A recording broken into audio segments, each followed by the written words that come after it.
Welcome to Tree Talking Time, where we talk all things tree dogs, from the smallest fights to the largest hounds, treating squirrels to bears and everything in between. And from time to time, we might even run a little fast game.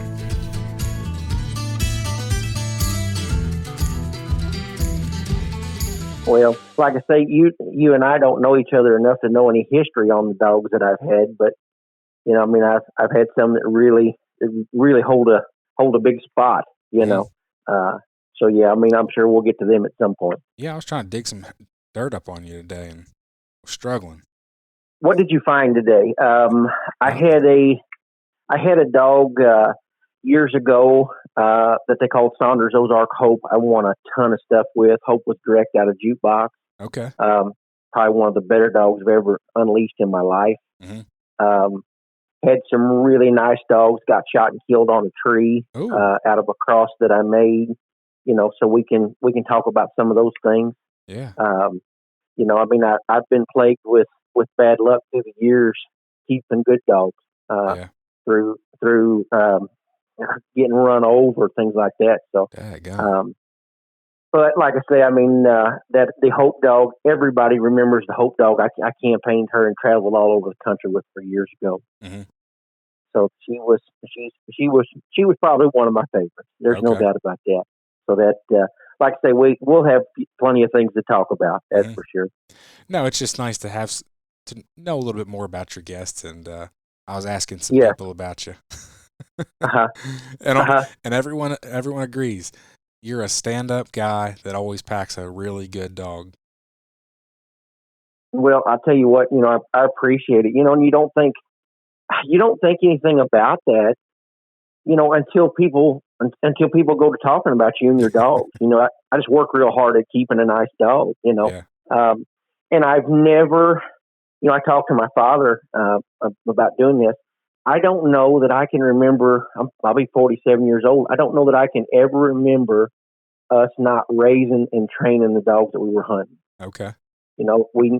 I've never bought a dog that was even started. If it was started, it wasn't very started. Yeah.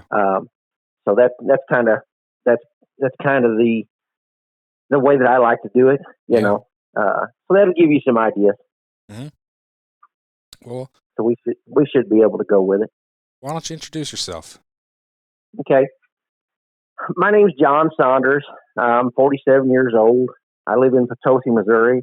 Been coon hunting all my life. Probably squirrel hunting hard the last 30 years. Okay. I grew up in a coon hunting family. Mm-hmm. Seemed like everybody I knew coon hunted. My father was a master of hounds, bench show judge, president of the local coon club. Nice. So everybody that I was around coon hunted. Mm-hmm. At that time, nobody squirrel hunted. If they did, it was with a feist or a little dog that was around the house. Nothing like it is now. I don't remember there ever being or hearing about a competition squirrel dog till, I was in my late teens, early 20s. Okay. So like I say, I started off coon hunting, and I came around at a time when coon hunting was a lot different. Mm-hmm. For one thing, there was no tracking collars, nothing like that. I can remember the first tracking collar we got. I think for the first 2 months, we tracked around Cub airplanes. We had worse luck taking our dogs home with tracking collars than we did without. But I grew up around a lot of coon hunters, a lot of older guys that were really good dog men. Mm-hmm. And I can remember as a kid, there was no youth events. None of that stuff came around till I was way past that age. But there was no youth events.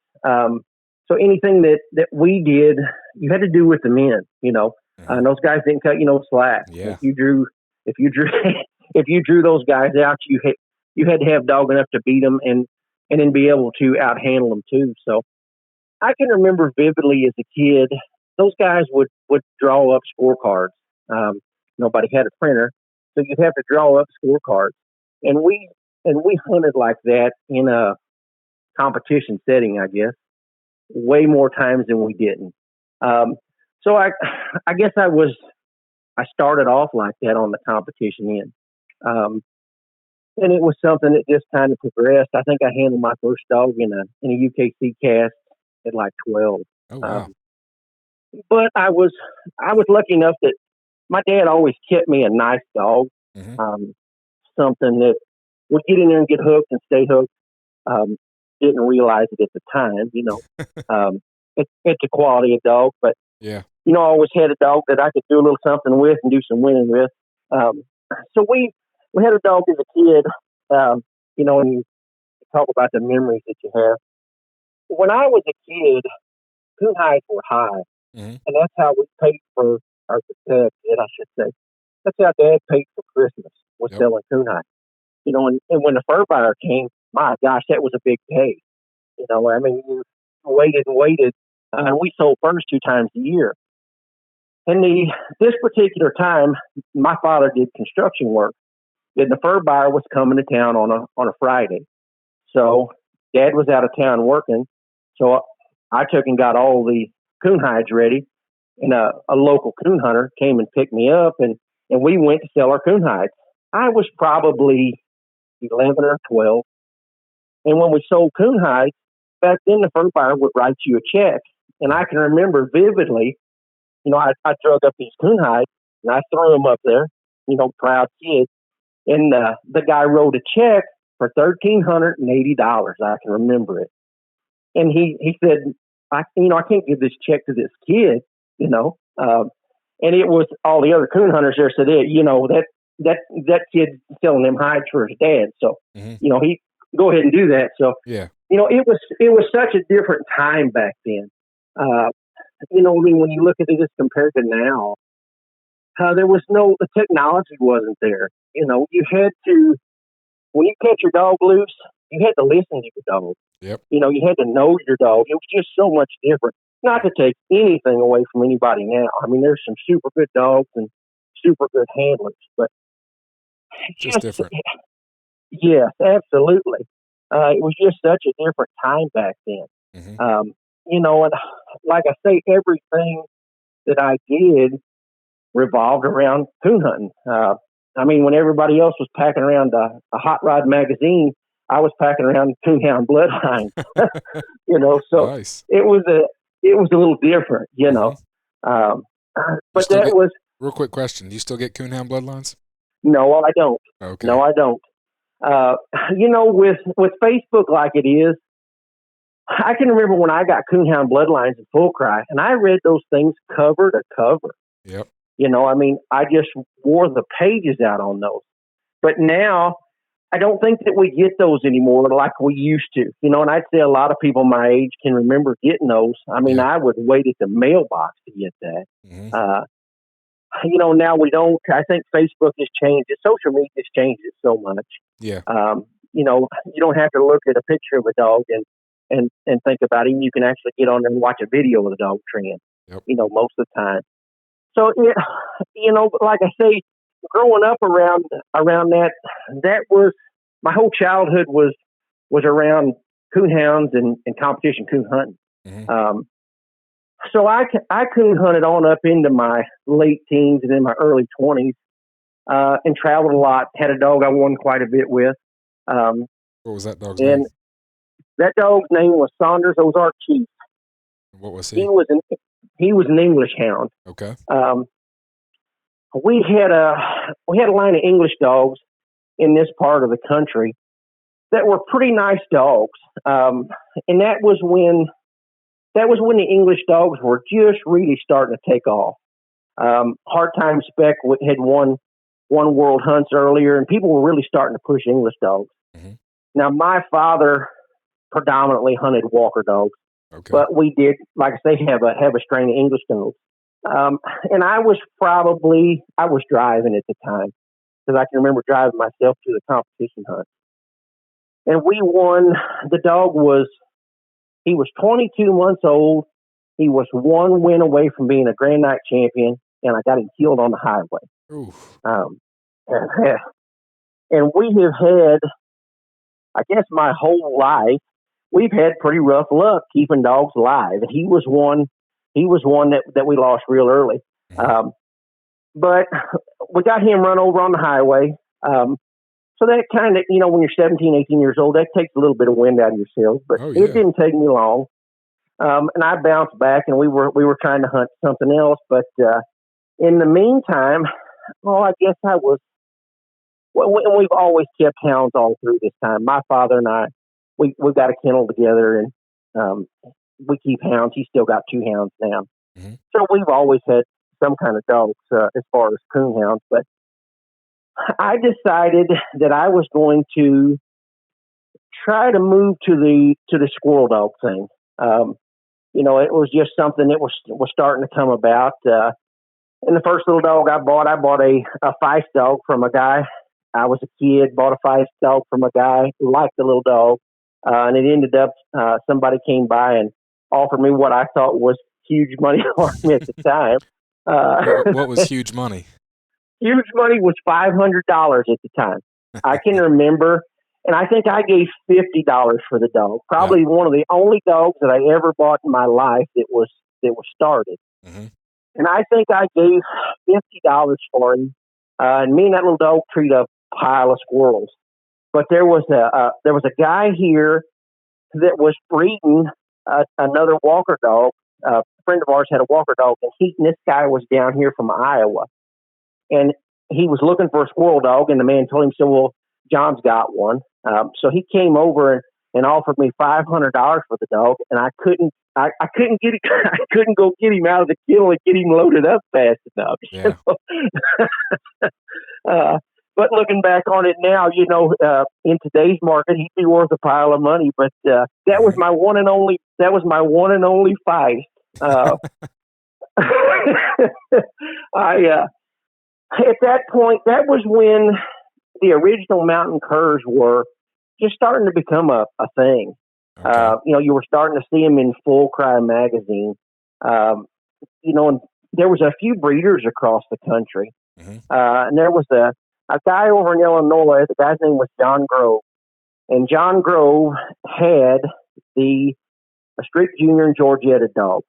He actually owned them. Okay. Well, he was not so far away from me that I couldn't go over and get a dog. So I went over and I bought a dog from him. And I started that dog and I sold it.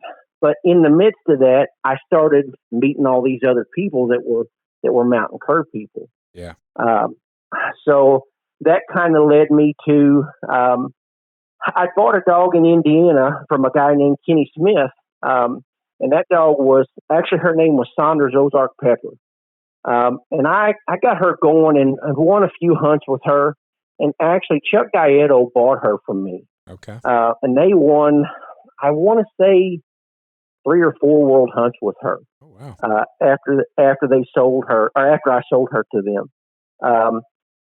They bred her to Jukebox. Mm-hmm. And at that time, Jukebox was the hottest thing going. And everybody wanted those blue colored cur dogs. Mm-hmm. And that's what the Pepper dog was. Okay. So fast forward several months later, I sold her with the agreement to get a pup. Well, several months later, they call me and I go pick up my pup, and I bring her home, and that was later on to be one of the better dogs I believe I've ever owned in my life. That was a dog I called Saunders Ozark Hope. Yeah. She and I, we won several state titles. She was a dual grand dog, and to kind of jump back to coming up in that era with the coonhounds. When I was a kid, everybody wanted a dual grand dog. You wanted a grand night dog and a grand show dog. Yeah. And I've kind of always hung on to that. I still like a dog that looks good. Yep. I want one that looks good, that can stand up there on the bench and look like he's supposed to. I realize that doesn't win anything, but for me, coming from that time, I still want one that doesn't hurt my eyes when I go out there and feed him. Oh, yeah. And she was that. She was the kind of dog that I could win the hunt with both rounds and win the bench show with. Mm-hmm. And she was kind of a freak of nature in the fact that she was probably one of the better coon hounds that I've ever been with. That's including her dogs, hounds, any of them.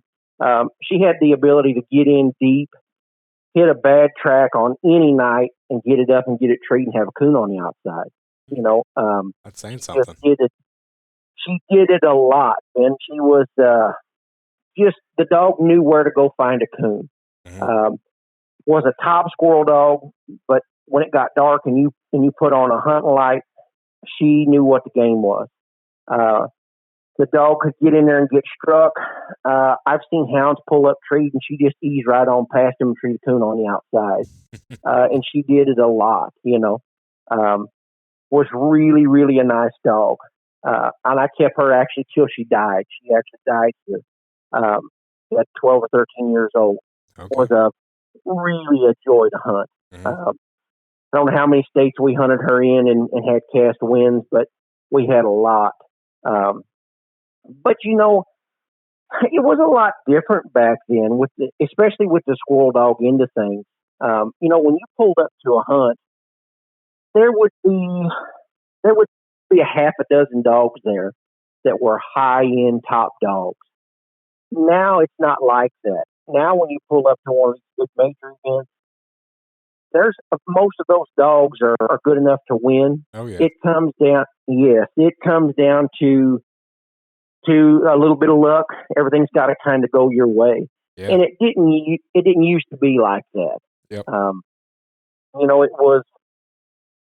was more, there was just so many of those dogs that wouldn't stay treed like they do now. Mm-hmm.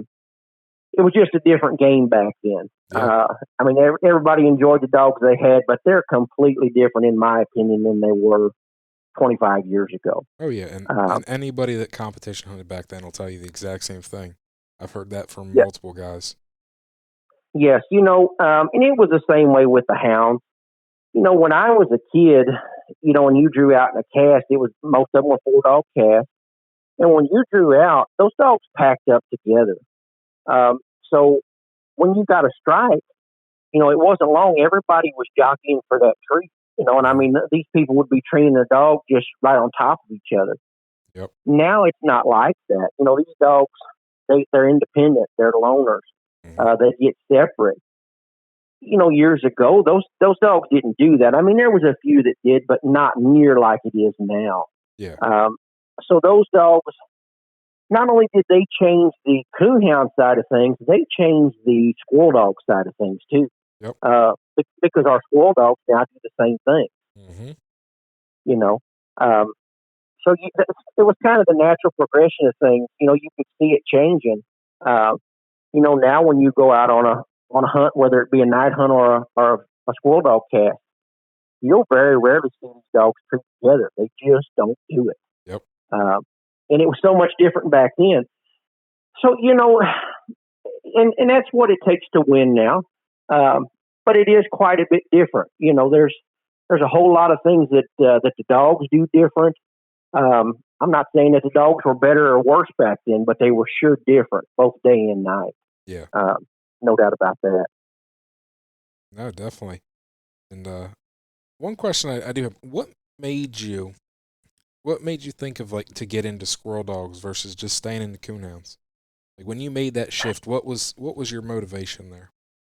Well, actually, it was at that particular time. I lived in a part of the country where coons were really, really thin, and they still are. Okay. I live right in the middle of the Mark Twain National Forest. Coons are still rough to strike. It takes a dog that can get in there and get struck to find a coon. Mm-hmm. But I was looking for something that I could do. I did construction work, so I was looking for something that I could do and not be out all night. Yeah. Because if I've got a dog, I'm still going to try to hunt that dog 3 to 4 nights a week. Mm-hmm. And working and trying to do that was really hard. So I kind of made the switch to the squirrel dogs, but I don't know that I have ever been where I just didn't have a dog that I could coon hunt. Now I enjoy the squirrel hunting a lot. I enjoy it a lot, and I guess I do that way more than I do the coon hunting now. Okay. but it's never something that I've ever just completely gave up on. Hmm. But that was, like I said, I got that dog, that particular dog that I had, the chief dog. I got him run over on the highway, and things were starting to change then, and they've really changed now. You can't free cast a dog quite like you could. Yeah. Back in those days, if a dog treed in behind somebody's house, you could walk up there and say, "Hey, I'm sorry, I need to go get my dog." And a lot of people would come out there and listen to the dogs, Yep. and nobody had a problem with that. It's not like that now. Oh yeah. Um, so I was trying to get something that was easier to handle, I guess. Hmm. Um, I don't know, and I sure don't have them like that now. I think the dogs that I got now hunt as hard as the hounds that I had, but initially I was looking for something that was easier to handle. And the squirrel hunting was something that I could do in the daylight, all the time. Um, I'd gotten married at that time, was having children, so Hmm. I just thought it would be something that would maybe fill a void. Yeah. Um, so that was kind of the direction that we went. That's how that happened, Okay. uh, and it just kind of grew from there. So what did you start hunting after Hope? After the Hope dog, I've always tried to keep female dogs. I'm not a male dog guy. Um, I've got a male dog out here now, but it was just kind of a by chance thing that I ended up with him. Hmm. I'm But right I've there with you. always, yes, I'm not a big male dog fan. But at that particular time, I had the Hope dog, and I don't keep a lot of dogs. Then I've Okay. never been one to keep a ton. If I've got 3 dogs out there, that's a lot for me. Hmm. Uh, I try to usually hunt one and keep one that I'm going to sell in the fall, or however it works out, whether it be a hound or a cur dog. But at that time, I had Hope, and Hope was starting to get just a little bit of age on her, and I was looking for another dog. Um, and at that particular time, that's when Carl Smith had a dog he called Mount Jackson's Big Time. Okay. And that dog was winning everything across the country. Was a hard hunting dog, and it ended up that I come across a 3-month-old pup out of him, and I bought that pup, and that was a dog that I'd later done a lot of winning with. I called her Saunders Ozark Dixie, and she was completely different. Um, Dixie was wide open, 100 mile an hour, a really hard tree dog, really what I was looking for. Um, she kind of filled that void.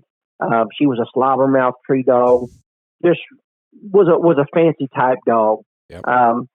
And it ended up that I bred those dogs a little bit.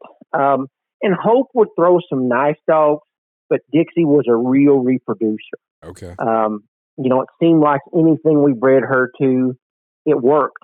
Um, so we would breed periodically. And I actually, it came about that there was a Walker dog in my part of the country the dog was called Flat Rock Thrasher.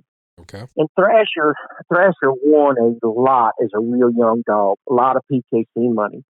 And Thrasher was one of the first dogs that was that get by yourself loner type dog. Always had his coons. Just really a dominant dog that was winning hunts all over.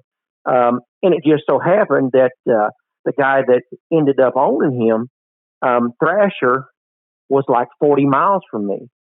So, and let me back up before. Like I say, I was following these dogs in the bloodline. So I mean, I studied these dogs all the time. Yeah. Um, and we were actually at Autumn Oaks. My father and I were at Autumn Oaks, and that's back when, I don't know if you were ever at Autumn Oaks, but they had what they called the Breeder Showcase, I've and heard it. they had all these stud dogs in this barn, Hmm. and these people would have their little areas. They had a little cubicles, and they would be the stud dogs of the time. And man, I mean, it was really a neat thing to see. You could walk around there and you could talk to the people and see the dogs, and I'm always looking for a dog that's got some sense. I want one that can take traveling. That's got enough sense that he can get in a dog box and rest. You Yeah. know, um, just got some handle about it. Uh, and I knew that the Thrasher dog, we had watched him and you would see him just that he dominated every place that he went from the time he was a little bitty puppy. Mm-hmm. And we were actually standing at the breeder showcase in the barn, and we were talking to George Nash was the guy that owned Thrasher at that time. And his handler was a guy named Steve Yant. And Steve and the dog had not seen each other for several years. And that dog was, like I say, we were in this breeder showcase. There's thousands of people going by this dog. Yep. And he laid over there and was still. He never said nothing, calm, letting everybody pass. When Steve Yant walked up there, that dog jumped up there. You know, he knew immediately who that guy was. Mm-hmm. You know, and you could see that he was sharp. The dog had a lot of sense. And at that time when we walked away, my father said, "You know what you ought to do? You ought to take that Dixie dog and cross her on Thrasher." Well, that was back then. A tree and cur was, man, you weren't in with the cool guys if you had a tree and cur. Yeah. You know, the world was run by original mountain curs. Yep. And there was some good ones. You know, I mean, there was some good ones in the bunch, Mm-hmm. but there was nobody that was crossing these dogs up like that. Yeah. Not like it is today. No, nothing like it is today. You know, and if you did have one and he was a good one, my gosh, they were worth a quarter of what they were if they were original mountain cur. Yep. And it's not like that today. But like I say, I saw Thrasher and I saw that at that breeder showcase, and I thought that dog's got a head full of sense. Mm-hmm. You know, I mean, there's thousands of people come by here, and when this guy walks up, you know, this dog gets up, comes over, jumps up on him, he pets him on the head, and he goes back and lays down. He was all business. You know, and he had done so much winning that he had to be top dog wherever they dropped him. Yep. And it just so happened that, like I say, he was about 45 minutes from us. And the guy that owned him and my father had been friends and had hunted together for years. So we went and we bred the Thrasher. And I can remember when we did, everybody was even a little reluctant because nobody wanted to breed their top walker dog to a cur dog. You know, there was just, why would you do that? Yeah. But we did, and we had probably the best litter of puppies that I've ever messed with myself. We sold dogs all over the country. There was one of those dogs went to Georgia, a guy named Heath Jeter. He won quite a bit PKC money with her hunt against hounds. I had two that we kept, won quite a bit with them. Those dogs started super, super early Mm-hmm. and never looked back. They were a wide open, wild, hard hunting type dog, but when they got treed, they were hooked and they stayed. Mm-hmm. And they had the ability to get by themselves. They had the same thing that their dad had. Okay. They wanted to get by themselves. And at that point, I saw right then, Ben, that was what I was driving for. Yep. That's what wins. That's what wins. That's what I was driving for. And we began to hunt those dogs. And at that time, there was no NSC or USDC like there is now. Yep. You know, you went to Elmore, Indiana. You went to state NKC hunts. You know, and that was it. Yeah. So we would haul those dogs, and we were doing some real winning. Well, as luck would have it, like I told you earlier in our conversation, we've never had a lot of luck keeping dogs alive for a long time, especially good ones. We got both those dogs killed on the same tree. A guy walked in and killed them both off the same tree. So that really set us back, you know. Now, I still had Dixie, but I didn't have any of those pups at that time. Yeah. We were able to get another one bought. We bought a litter mate from them, and I actually kept her till she passed away. But we were able to get her back. And like I say, they were just dominant dogs. Yeah. From what I wanted. Now, a lot of people would say, "Oh no, that's just not what I'm looking for in a squirrel dog." Mm-hmm. You know, I mean, I guess everybody likes something different, but Oh yeah, I understand. these dogs they would blow through the country and get treated more like a coon dog, you Yeah. know. Uh, and we're good, hard tree dogs. Um, and like I say, those two had gotten killed real early, but slightly before the male dog got killed, that was about the same time that Doyle Sherman had Jammin' Bo, Okay. and Jammin' Bo was setting the world on fire. Yeah. Uh, he was a tree cur. Yep. Actually, Doyle and I had knew each other since we were kids in our teens in our early 20s, and he, like I say, he had Bo at that time. Hmm. We actually got to breed a litter mate sister to Bo, to the dog that we had shot and killed. Okay. So 2 weeks before he got killed, we were able to get him bred. Um, and actually, that we're still hunting some dogs that go back to that dog now. Now, what was Um, his name? Several years later, that dog's name was Saunders Ozark Reload. Okay. Um, but he was out of a dog that we called Saunders Ozark Crusher. Butch was the dog's name. Um, and Butch was the one that we bred to the Jammin' Bo sister. Okay. And there's a lot of dogs that go back now to that dog. Hmm. Uh, they were they were they were the same kind of dogs. The Bo dogs were like the dogs that we had. They wanted to get deep, get treat quick, and stay. Yeah. Uh, a little wilder than what some people would like. My gosh, they're wild. But that was what we got, Hmm. and that kind of was what we hunted for a while there. Um, we we had those dogs. That dog got killed, and we had the Reload dog. We kept him around for quite a while. Now Reload was a coon dog. Yeah. He Oh, just did not care about a squirrel. hang on one Uh, second before we get too far into, um, reload and kind of what came next. Can we talk a little bit more about that? Those two dogs getting shot off that tree. Like, what happened? what had actually happened was those two dogs they were the kind of dogs that would get really deep really fast. And the dogs they got in there deep and they got treed, and there was no need to rush to these dogs. Hmm. You didn't have to rush to the dogs.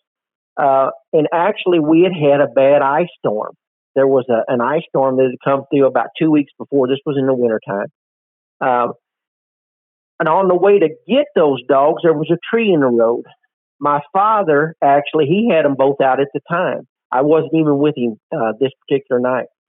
He got out, and actually, the dogs were treed. He hears the dogs treed. He gets out. He takes a chopping axe and chops the tree out of the way and clears the road. Well, he heads towards the dog, and the dog stopped treeing. Well, there's a problem there. Yeah. Something's went wrong. So it ends up that he, and this was before the good Garmin trackers like we got now. You Yeah. still had the old beep beep style trackers.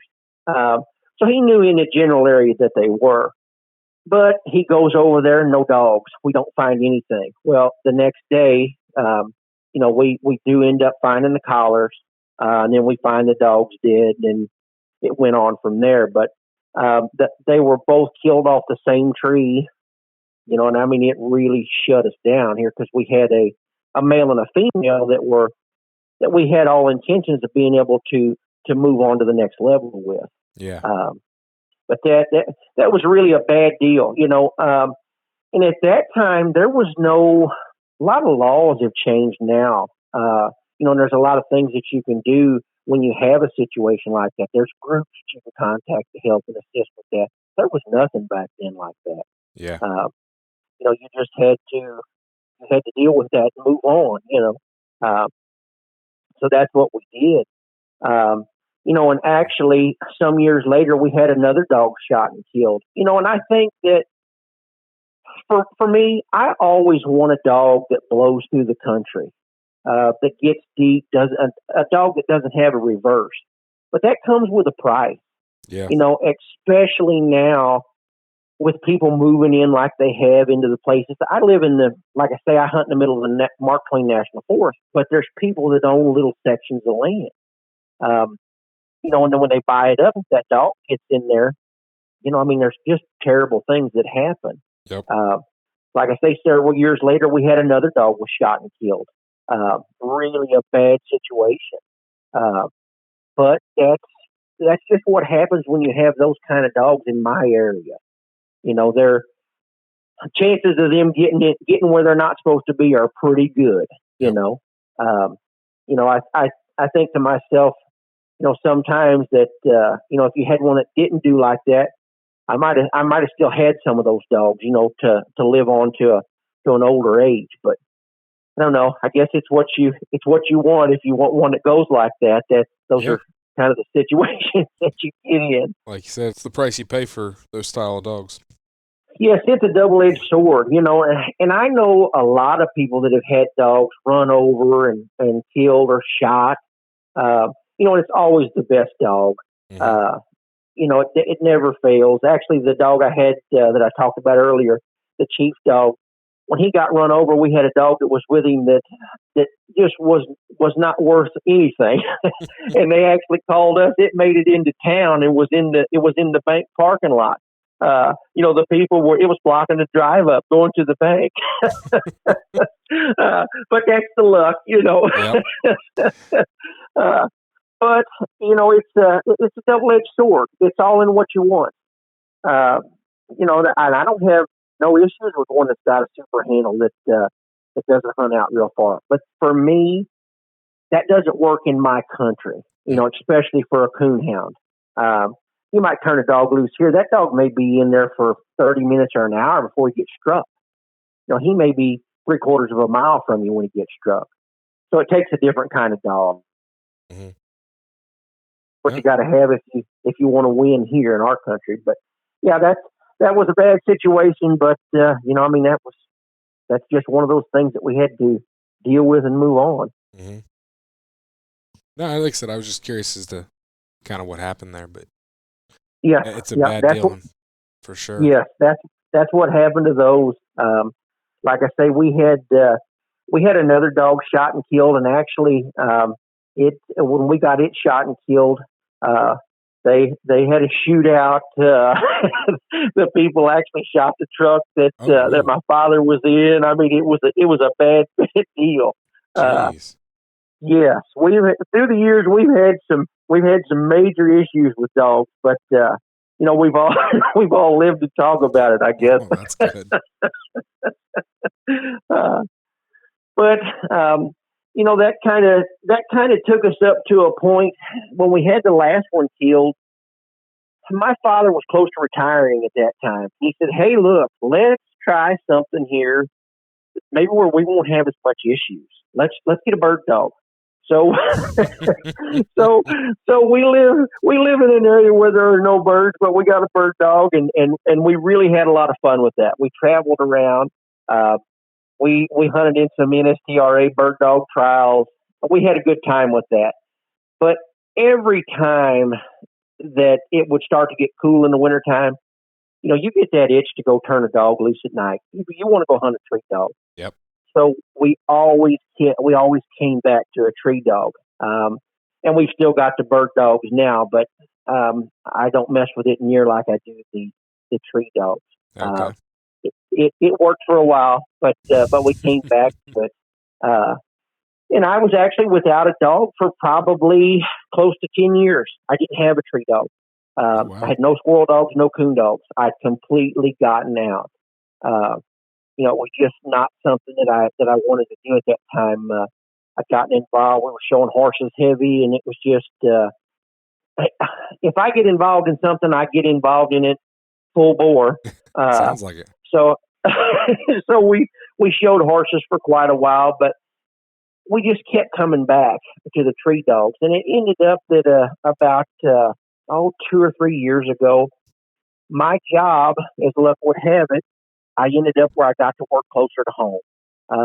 So I didn't have to drive and travel like I was doing.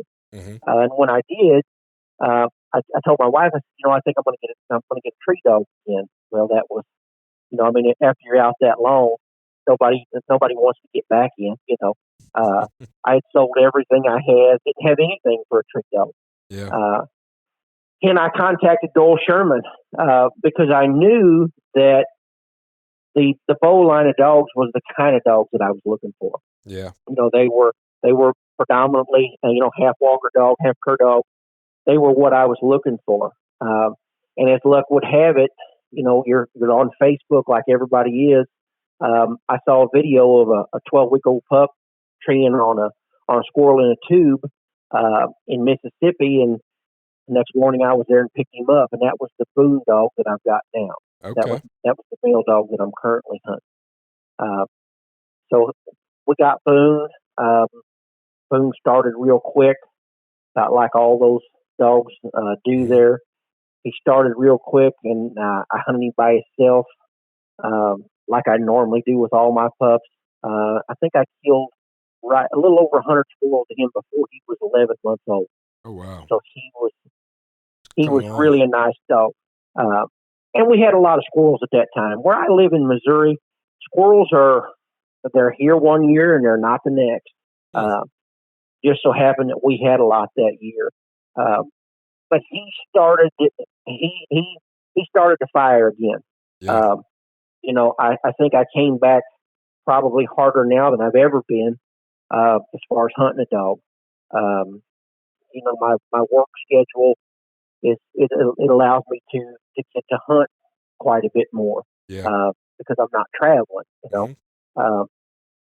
So we got Boone and got him going, got him started.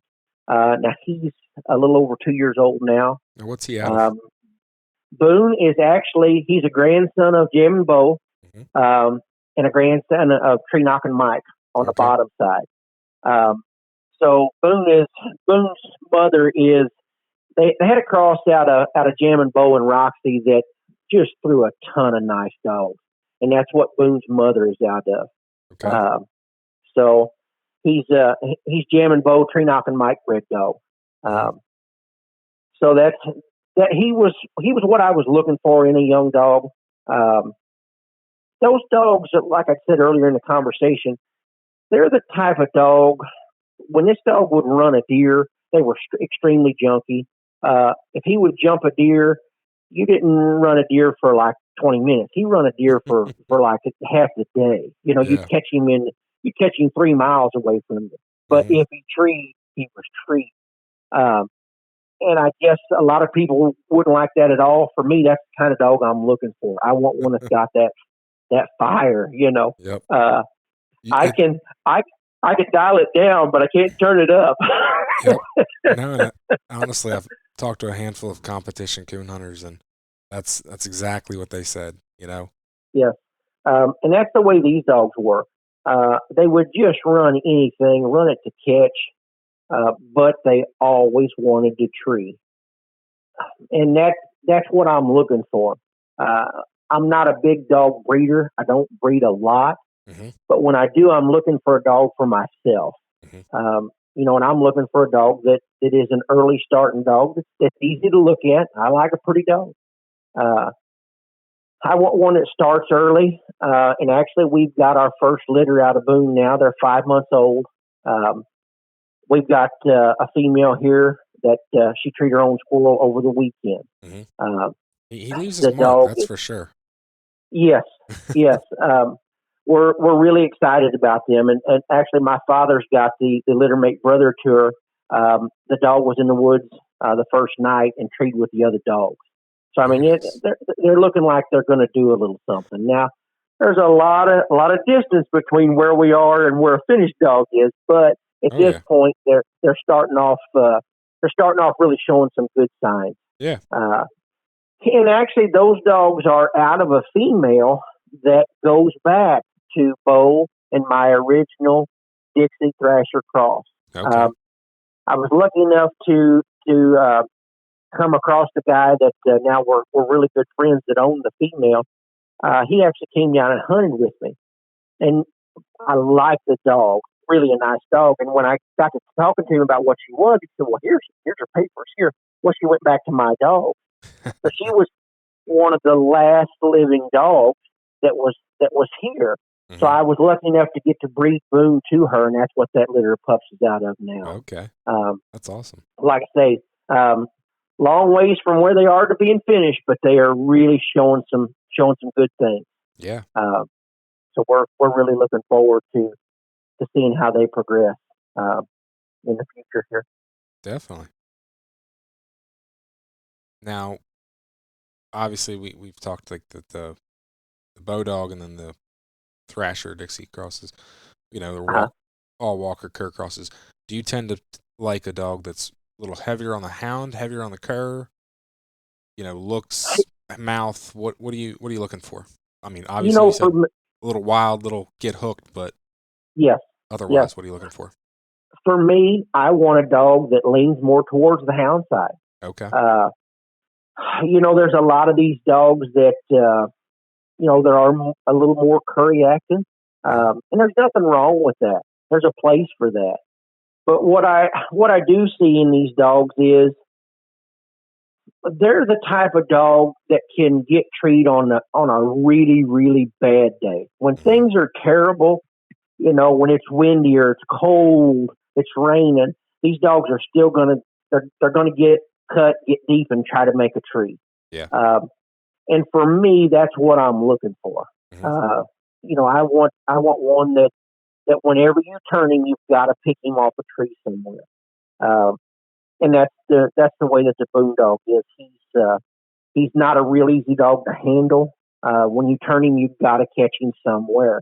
Now, if Mhm. game's thick, he's going to tree right in front of you. But I guess to answer your question, I like one that's more houndy myself.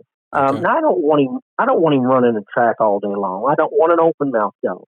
Uh, these dogs tend to be still mouth, Mhm. but they come on tree with a locate. I like that. I guess that goes back to being a coon dog man. Yeah. I like that big locate when they roll over. I like a good hard tree dog.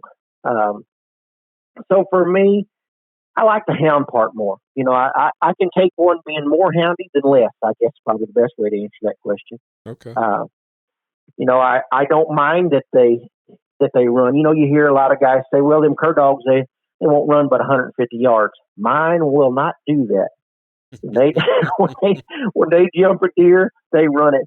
And I'm not one that's in a hurry to burn them up on a deer when they start. Mhm. Uh, I let them go. Those.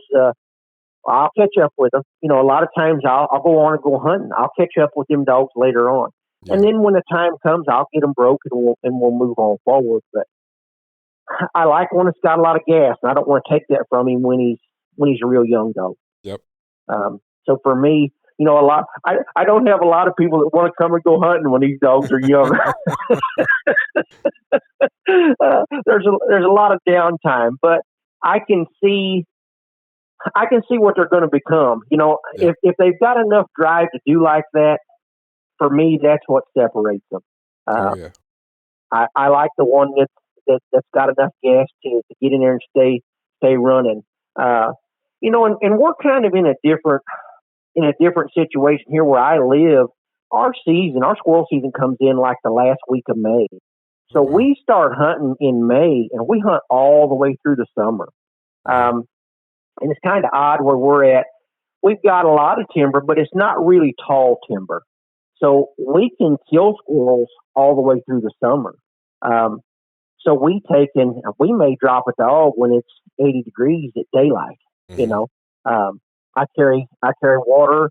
I let these dogs make a tree, bring them back, water them, and cut them again. Try to rotate dogs. So they're used to the heat and they're acclimated to it. Yeah. But when you've got one that'll jump a deer in those kind of conditions and run for 3 or 4 hours, he's going to have some gas come fall. He's going to have Yeah. he's going to have all the drive you need. I'd say so. Uh, so that's kind of why I tend to towards the Walker dogs. Mhm. Um, for me, that's what we're looking for. Yeah. Um, if I was going to breed it to anything again, it would be some kind, and it probably will be. It'll be some kind of a Walker dog. Um, Okay. they're what I'm looking for, and Mhm. I still like the looks of a good looking sharp Walker dog. Can't get away from it. Now, have you competition hunted Boone at all? Boone has been in 3 casts.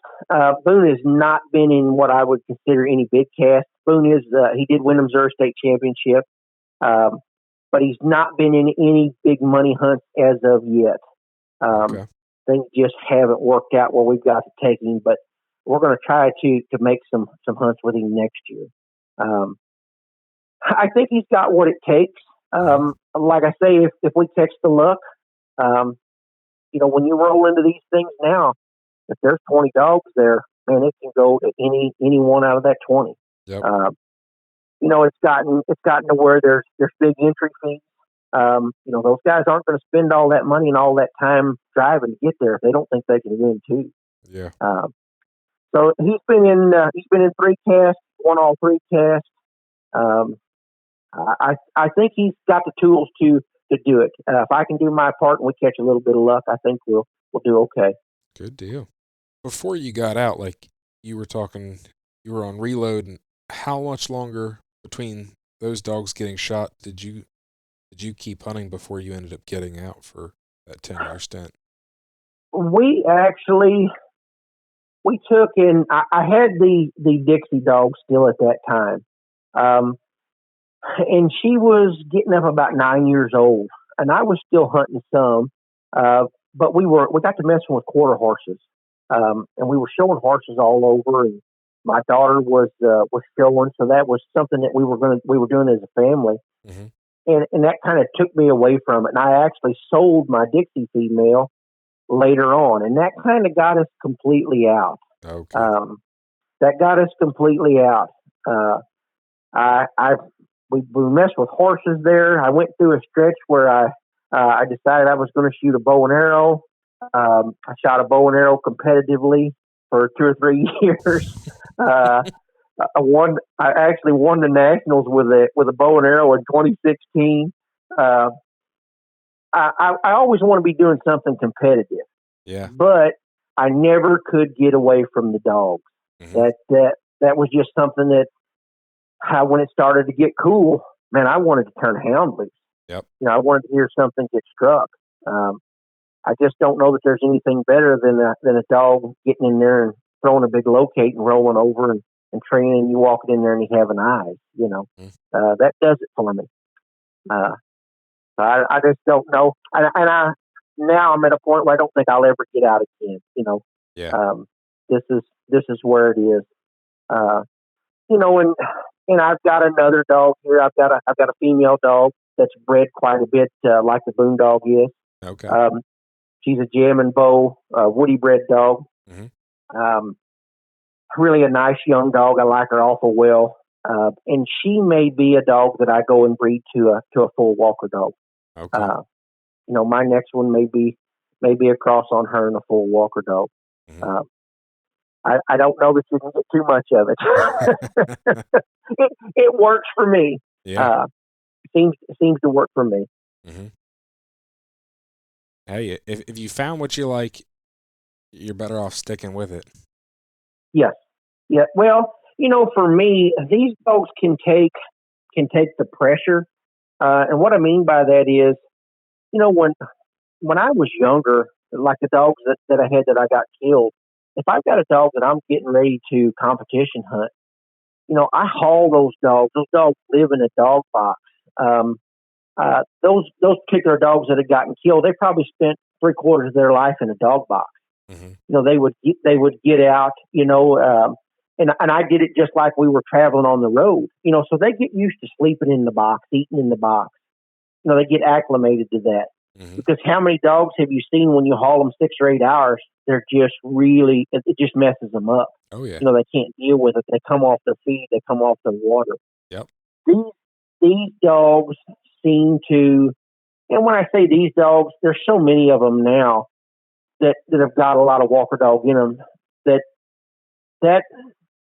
just bred into those dogs. They can take that kind of pressure. Yeah. There's a lot of cur dogs, especially in years gone by, that had little quirks. They might really, really be a nice dog, but if something went wrong, they were done. Yep. It's so different now. You've got to have one that's got a lot of hound traits to them, in my opinion. Mm-hmm. I don't know if hound traits is the best way to describe it, but they've got to be able to take that pressure. There's no doubt about it. And when you're doing that and traveling with these dogs, it's different. That's way different than pulling him out and going hunting, in with your buddies, on Saturday morning. Um, Definitely. it's a lot different. That's for sure. Yep. No, I would say the days of, and there's plenty of probably quirky cur dogs still out there by all means, but as far as those dogs winning hunts, that they're done. You need a dog that's You know, not you know, quirky, that can go out there and get turned loose with anything in any condition if you want to yeah. be competitive. Well, used to when you had cur dogs, in an all cur dog cast, those dogs, they were quiet. A lot of them didn't tree real hard. There were some that did, but a lot of them didn't tree real hard. You're apt to go now somewhere and draw a walker dog that's got a mouth like a freight train Yep. that barks 140 barks a minute. Mm-hmm. He's just a crazy tree dog, and if you've got a dog that's never heard or seen that's disorienting for him. Yep. It's just different. And for me, I like one that can take that pressure. Um, you know, uh, I think it all comes at a price. Like I say, when you get one like that, that's the same kind of dog that they're harder to handle. They get deeper quicker. The dog that I've got, you don't want to get back to the truck and think, well, we'll turn him loose, and if he doesn't get treated, we'll call him back in. He doesn't work like that. You've got to catch him off timber somewhere. Yeah. And for me, I have a lot of guys say, well, I'm looking for a pleasure dog. For me, that does bring me pleasure. I like that. I hunt probably 95% of the time by myself. Yeah. I'm out there trying to make that style dog. And a lot of people like it, and a lot of people don't. But you can see now that it's leaning a lot more towards that in the squirrel dog game. Yeah. And I think the competition side of that's brought that out in people. Oh, definitely. If you're going to go and spend the big money, you want to have a dog that you think has got a chance to do it. And most of those dogs have got that same kind of style. Yep. Now there's still a dog out there that doesn't do like that wins, but most of them are going to be that blow in there, get deep quick, get by itself alone type dog. Yeah. Which is so much different than it was. There's no doubt about it. And there's still people that like that, man. And if they do, that if you're happy with it, that tickles me to death. For me, I like one that you got to go pick off a tree somewhere. Nope, I understand. We were talking about dogs, and you hear all these podcasts and you hear these stories about dogs and things that have happened. We had years ago. I had two dogs at the same time that were bred. I had a litter of puppies out of Hope and litter of puppies out of Nix. And I think we had 17 puppies.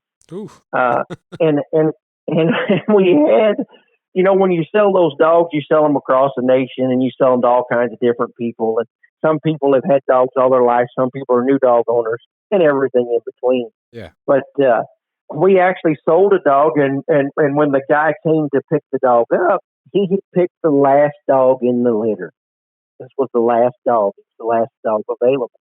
And when the guy came to pick the dog up, he was very concerned that he was getting the last dog, to the point that you could see it was really on his mind. And before he left, he said, John, I got to ask you a serious question. He said about these dogs. He said, with that dog being the last pup left, he said, do you think that's going to hurt his performance as he gets older? And I thought, well, I better come up with something good here. And I told him, I said, well, I'll tell you what, if you don't tell him, I won't tell him either, and it won't bother him a bit. But you look back, when you think of all the things that you've done with dogs through the years and all the people you've met, my gosh, I mean, the memories that I've made with these things and the people I've met across the country, I can't recall them all. I sure had a good time hunting these dogs. That's for sure. Yep. So like I say, it's a lot different than it was. I'm really glad that I came along at a time to see how coonhounds were to where they are now. Whole lot different than it was 30 years ago. That's definitely for sure. Yep. So are we going to see you in these big money NSD and USDC hunts here? We're sure going to give it a try. Yeah, we're gonna go give it a try. We'll see what we can do, and hopefully, if we have a little bit of luck, we'll be able to stick a little money in our pocket. Good deal. We're gonna go give it a try. We can't do it if we're not there. That's for sure. Yep. Well, awesome. Anything else? I don't guess so. Not unless you have any particular questions. No. Like I say, for me, I'm just really tickled that anybody's interested in hearing about the dogs that I got. Like I said, I want to help. Dog. Well, I appreciate it. I want to help anybody out that's wanting to learn how to do something. Mm-hmm. There's a lot of people way smarter than I am, but I mean, I'm willing to help anybody out with anything that I know about. These dogs are there's not one like the other, that's for sure. Yep. Definitely not. I don't know how it went or how it did, good or bad. I don't know. This is great. And one thing I do have to say is I thank you for my little delay. I was recording a podcast with Jason and Buddy from W, and that podcast will actually air the week before this one. Mm-hmm. Because I'm launching shirts. They're sponsoring me, and so anybody listening to this, if you would like a Tree Talking Time t-shirt, go to wdusupply.com, join the fight, and down to the podcast. I forget what exactly it is, but it's like the podcast clothing tab or whatever, and there are Tree Talking Time t-shirts there. So great. That's why I was running a little late. That's no problem. I think these things are great. I hadn't even listened to one. And actually, my father said, "Hey, have you heard these podcasts? There was a guy talking about Deanwood Drifter or whatever it was." So then I went and listened. And I thought, man, this is great information. Mm-hmm. And people can listen and hear people talk and say, yeah, man, I know that guy, or I know that dog, or his dogs are out of my dog. Yeah, this is a really good platform for people. And if you can keep it like you're saying, where you keep it family friendly, then everybody can listen. That's when I just recorded that one before this one, I was like, hey, we got to keep this PG. And theirs tend to be a little more PG-13. And I was like, we got to keep this PG. Yes. There's at least one bleep that I got to put in. Yes. Well, if there's anything that you need to take out of mine or include or whatever, do whatever you need to do.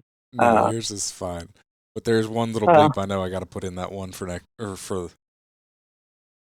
It's next week as we sit here and record this, but as people listen, it's for last week's.